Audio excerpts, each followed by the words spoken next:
দর্শকদের প্রার্থী পদের দাখিলকৃত প্রত্যেকটি মনোনয়নপত্র বাছাই যাচাই পরীক্ষা নিরীক্ষার অন্তে চূড়ান্তভাবে প্রতীয়মান হয় যে ক্রমিক নম্বর 1 হইতে 13 নম্বর পর্যন্ত প্রার্থিত পদের প্রার্থীগণ বিগত ফ্যাসিস্ট স্বৈরাচার শেখ হাসিনার প্রত্যক্ষ পরোক্ষভাবে সহযোগিতা ও দোষ প্রমাণিত হয়, তাহারা বর্তমান প্রেক্ষাপটে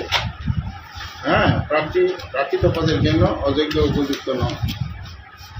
অযোগ্য ও উপযুক্ত নন, অযোগ্য নন মানে তার মানে যোগ্য, অযোগ্য ও উপযুক্ত নন, যোগ্য যোগ্য পদ ও না, এটি অযোগ্য অযোগ্য লিখছেন আপনি, অযোগ্য লিখে দাঁড়িয়ে অযোগ্য নন, অযোগ্য নন তার মানে যোগ্য, অযোগ্য তারা অযোগ্য, আপনারা যা লিখছেন তাই তো আমরা বলছি, আপনারা তো অযোগ্য নন লিখছেন, তার মানে তারা যোগ্য। অযোগ্য ও উপযুক্ত নন, অযোগ্য নন লেখা নাই। আপনি নোটিশটা না না আমি না পড়ে বলতেছি না, আমরা কিন্তু ওনার সঙ্গে কথা বলতেছি, এটা টাইপে ভুল হয়েছে। টাইপে বলেছি এটা আপনাকে।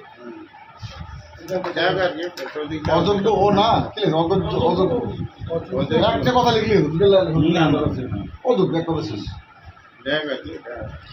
যোগ্য ও উপযুক্ত প্রার্থী পদের জন্য অযোগ্য ও উপযুক্ত নন।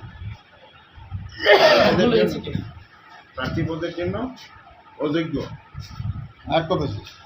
ওখানে বলুন, আপনি কথাটা ঠিক মতো বললি। আপনি ঠিক মতন আপনি বলছেন অযোগ্য নন, তার মানে তারা যেটা বলে দিচ্ছেন ওটা ফাইনাল।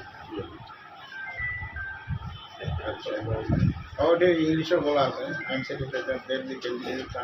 আচ্ছা যাই হোক, 13 জনকে যে বাতিল করেছেন আমরা যতদূর জানি যে এর মধ্যে 2-3 জন আছেন যারা জাতীয় আইনজীবী সভাপতি বিগত দিনগুলোতে ছিলেন, তাহলে তারা কিভাবে ফ্যাসিস্টের দোষর হয়? আরে ওদের সম্বন্ধে কি জানেন আপনি বলেন? আমরা এইভাবে জানি, আপনাকে প্রশ্নগুলো আপনি আপনাদের আমাদের সঙ্গে ছিল, ওদের সঙ্গে ইলেকশন করছে, ওকে তাহলে সহযোগিতা হলো না, সহযোগিতা। ওইটাই বলছি। জি।